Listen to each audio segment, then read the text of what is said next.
नमस्कार दोस्तों, आत्मबोध में आपका स्वागत है। श्रीमद् भागवत गीता का 8वां अध्याय चल रहा है। अर्जुन बोले, हे पुरुषोत्तम, अभी आपने अपने आश्रित जनों के द्वारा अपने ब्रह्म, अध्यात्म आदि समग्र रूप को जानने की बात कही है। अतः मैं यह पूछना चाहता हूँ कि वह ब्रह्म क्या है। भगवान बोले, उस परम अक्षर अर्थात निर्गुण निराकार परमात्मा को ब्रह्म कहते हैं। वह अध्यात्म क्या है? जीवों की सत्ता यानी होनेपन को अध्यात्म कहते हैं। वह कर्म क्या है?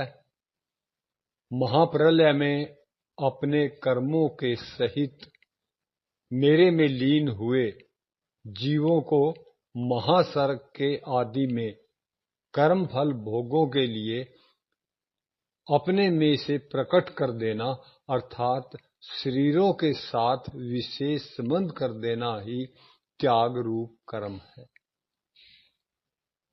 अधिभूत किसको कहा गया है भगवान? हे देहधारियों में श्रेष्ठ अर्जुन, नष्ट होने वाले मात्र पदार्थ अधिभूत हैं। अधिदैव किसको कहा जाता है जी? सृष्टि के आरंभ में सबसे पहले प्रकट होने वाले हिरण्यगर्भ महाब्रह्मा जी अधिदैव हैं। इस देह में अधियज्ञ कौन है? इस मनुष्य शरीर में अंतर्यामी रूप से मैं ही अधियज्ञ हूं।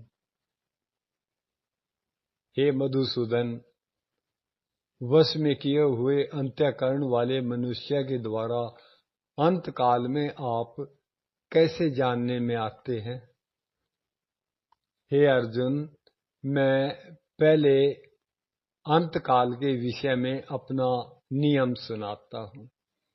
जो मनुष्य अंत काल में मेरा स्मरण करते हुए शरीर छोड़ता है वह मेरे को ही प्राप्त होता है, इसमें संशय नहीं है।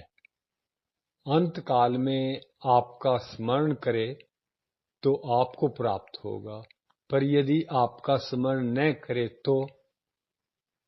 हे कुंती नंदन, मनुष्य अंत समय में जिस जिस भाव से स्मरण करते हुए शरीर छोड़ता है वह उसी भाव से सदा भावित हुआ उसी भाव को ही प्राप्त हो जाता है।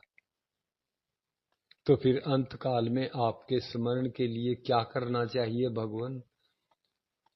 तू अपने मन और बुद्धि को मेरे में अर्पण करके सब समय मेरा ही स्मरण कर और प्राप्त कर्तव्य कर्म भी कर, तू निसंदेह मेरे को ही प्राप्त होगा।